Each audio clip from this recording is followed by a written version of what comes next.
এই গ্রামের নামই তো পূর্ব বহলি না? আসসালামু আলাইকুম গ্রাম পাগল মানুষজন, আশা করি সকলেই ভালো আছেন। সকলকে স্বাগত জানাচ্ছি ময়মনসিংহ জেলার ধোবাউড়া উপজেলার পূর্ব বহলি গ্রাম থেকে।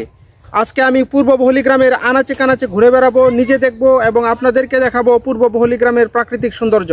সব বন্ধুরা আমার সাথে উপভোগ করতে থাকুন পূর্ব বহলি গ্রামের প্রাকৃতিক সৌন্দর্য। ময়মনসিংহ জেলার ধোবাউড়া উপজেলা থেকে প্রায় 4 কিলোমিটার পশ্চিমে সবুজ ধানক্ষেত এবং প্রকৃতি ঘেরা এই গ্রামের নাম হচ্ছে পূর্ব বহলি। কৃষিজীবীরাই কৃষি প্রধান এই গ্রামের মূল বাসিন্দা। এই এলাকার প্রধান ফসল হচ্ছে ধান। ধানের পাশাপাশি আরও রকমারি শাকসবজি এবং ফল ফলাদির চাষ হয়ে থাকে এই গ্রামে। ধোবাউড়া ইউনিয়নের 26টি গ্রামের মধ্যে পূর্ব বহলি গ্রাম হচ্ছে একটি গ্রাম। বাংলাদেশের অধিকাংশ স্থান জুড়ে আছে এ দেশের গ্রামগুলো। গ্রামকে ভিত্তি করেই এদেশের অস্তিত্ব গড়ে উঠেছে। নদীমাতৃক কৃষিপ্রধান বাংলাদেশ এখনও গ্রামের উপর নির্ভরশীল। একসময় গ্রামের কৃষকদের উৎপাদিত পাটই ছিল বাংলাদেশের প্রধান রপ্তানি দ্রব্য। ছায়া ডাকা, পাখি ডাকা, সবুজ শ্যামল গ্রামগুলো এদেশের সৌন্দর্যের অন্যতম উৎস। ফুলে ফলে ফসলে এক একটি গ্রাম যেন এক একটি রূপের খনি। অধিকাংশ গ্রামের ঘরবাড়ি বৃক্ষলতায় ঘেরা। প্রায় প্রতিটি বাড়িতেই রয়েছে কম বেশি ফলদ বৃক্ষ। বাড়ির পাশেই সবুজ ফসলের মাঠ। গ্রামের প্রান্ত দিয়ে বয়ে চলেছে ছোট বড় অসংখ্য নদী, নালা, খাল, বিল। বিলে জিলে ফুটে থাকে নানা রঙের শাপলা, বাহারি পদ্ম ফুল। খালে বিলে নদীতে চলে ছোট বড় অসংখ্য নৌকা। নিচু এলাকাতে নৌকাই হলো প্রধান বাহন।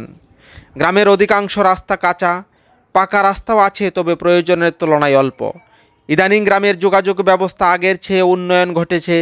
ঘরবাড়ি সহ চারপাশের পরিবেশের উন্নয়ন ঘটেছে। গ্রামে দরিদ্রের হার কমতে শুরু করেছে।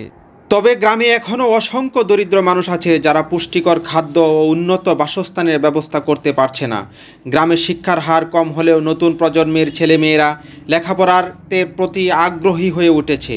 ফলে গ্রামের স্কুল, কলেজ ও মাদ্রাসাগুলোতে এখন ছাত্রছাত্রীতে পরিপূর্ণ। গ্রামের মানুষের চিকিৎসা সেবার জন্য প্রত্যন্ত অঞ্চলে সরকারি হাসপাতাল স্থাপন করা হলেও গ্রামের মানুষ এসব হাসপাতাল থেকে পর্যাপ্ত স্বাস্থ্য ব্যবস্থা পাচ্ছে না। আবার কোনো কোনো এলাকায় ভালো স্বাস্থ্য ব্যবস্থা পাচ্ছে। তবে আগের চেয়ে গ্রামের মানুষ এখন অনেক স্বাস্থ্য সচেতন। ফলে গ্রামে এখন শিশু মৃত্যু হার কমতে শুরু করেছে। দেশের সব অঞ্চলে না হলেও অধিকাংশ গ্রামে এখন বিদ্যুৎ পৌঁছে গেছে। কোনো কোনো অঞ্চলে গ্রামের মানুষ গ্যাসের চুলায়ও রান্না করছে। শহরের তুলনায় বাংলাদেশের গ্রামগুলো পিছিয়ে থাকলেও আগের তুলনায় বর্তমানে বাংলাদেশের গ্রামগুলো ধীরে ধীরে উন্নতির দিকে ধাবিত হচ্ছে। সুপ্রিয় দর্শক মণ্ডলী, এখন আমি পূর্ব বহলি গ্রামের আনাচে কানাচে হেঁটে বেড়াচ্ছি এবং আপনাদের সাথে পূর্ব বহলি গ্রামের সৌন্দর্য শেয়ার করার জন্য চেষ্টা করছি। আমি একজন গ্রাম পাগল মানুষ। আমি গ্রামকে ভালোবাসি। আমি প্রতিনিয়ত প্রায় গ্রামে ছুটে যাওয়ার জন্য চেষ্টা করি। আমি যখনই সময় পাই তখনই আমি গ্রাম বাংলাতে ছুটে বেড়াই। আমি একটা জার্সি পরিধান করি। জার্সির পেছনে দেখবেন লেখা আছে আমি ঘুরি সারা বাংলাদেশ। আমার সাধ্যের মধ্যে বাংলাদেশের যতগুলা গ্রাম আছে সবগুলা গ্রামে যাওয়ার জন্য আমি চেষ্টা করব ইনশাআল্লাহ। এখন আমি আছি ধোবাউড়া উপজেলাতে। আমি যেহেতু ধোবাউড়া উপজেলাতে বসবাস করি, প্রথমে হচ্ছে আমি ধোবাউড়া উপজেলার যতগুলা গ্রাম আছে প্রত্যেকটা গ্রাম আমি ক্রমান্বয়ে ভিডিও ডকুমেন্টারির মাধ্যমে উপস্থাপন করার জন্য চেষ্টা করব। বর্তমানে আমি আছি ময়মনসিংহ জেলার ধোবাউড়া উপজেলার ধোবাউড়া সদর ইউনিয়নের পূর্ব বহলি গ্রামে। প্রথমে হচ্ছে আমি ধোবাউড়া ইউনিয়নের যতগুলা গ্রাম আছে সবগুলা গ্রামের ভিডিও আমি আপলোড করব ইনশাআল্লাহ। আমরা যারা বাহিরে থাকি ধোবাউড়া ইউনিয়নের বা ধোবাউড়া উপজেলার বা ময়মনসিংহ জেলার, আমরা যেন আমাদের গ্রামগুলাকে দেখতে পারি, এটাই হচ্ছে আমার উদ্যোগ। দেখতে পাচ্ছেন পূর্ব বহলি গ্রামের ভিতর দিয়ে বয়ে গেছে সুন্দর একটি খাল, আর তার পাশ দিয়ে বয়ে গেছে সুন্দর পাকা রাস্তা। আগে আমি পূর্ব বহলি গ্রামে অনেক আগে গিয়েছিলাম, তখন রাস্তাঘাটের অবস্থা তেমন একটা ভালো ছিল না। বর্তমানে রাস্তাঘাটের অবস্থা পূর্ব বহলি গ্রামে মোটামুটি ভালোই। সুন্দর একটা পিচ ঢালা পাকা রাস্তা চলে গেছে পূর্ব বহলি গ্রামের ভিতর দিয়ে। পূর্ব বহলি গ্রামে কিভাবে যাবেন? ময়মনসিংহ জেলার ধোবাউড়া উপজেলা সদর থেকে যে রাস্তাটা সোজা পশ্চিম দিকে চলে গেছে উপজেলা সদরের সামনে দিয়ে, উপজেলা মসজিদের পাশ দিয়ে, এই রাস্তা ধরেই হচ্ছে আপনি পূর্ব বহলি গ্রামে চলে যেতে পারবেন। ধোবাউড়া উপজেলা সদরের পর হচ্ছে সেনপাড়া, সেনপাড়ার পরে হচ্ছে রানীগাঁও গ্রাম, রানীগাঁও, তারপরে জৈনপট্টি। রানীগাঁও গ্রামের পরেই হচ্ছে পূর্ব বহলি গ্রাম। আর পশ্চিম দিকে হচ্ছে ধোবাউড়া ইউনিয়নের পূর্ব বহলি গ্রামই হচ্ছে শেষ গ্রাম।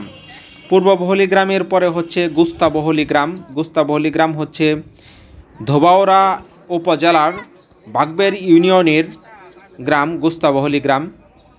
প্রথমে হচ্ছে আমি ধোবাউড়া ইউনিয়নের যে যতগুলা গ্রাম আছে সবগুলা গ্রাম আমি শেষ করব, তারপর হচ্ছে আমি বাগবের ইউনিয়নে যাব বা দক্ষিণ মাইজপাড়া গোয়াতলা ইউনিয়ন, তারপরে পোড়াকান্দলে ইউনিয়ন, এইসব ইউনিয়নের যে গ্রামগুলো আছে ওইগুলাতে হচ্ছে আমি ভিডিও ধারণ করব।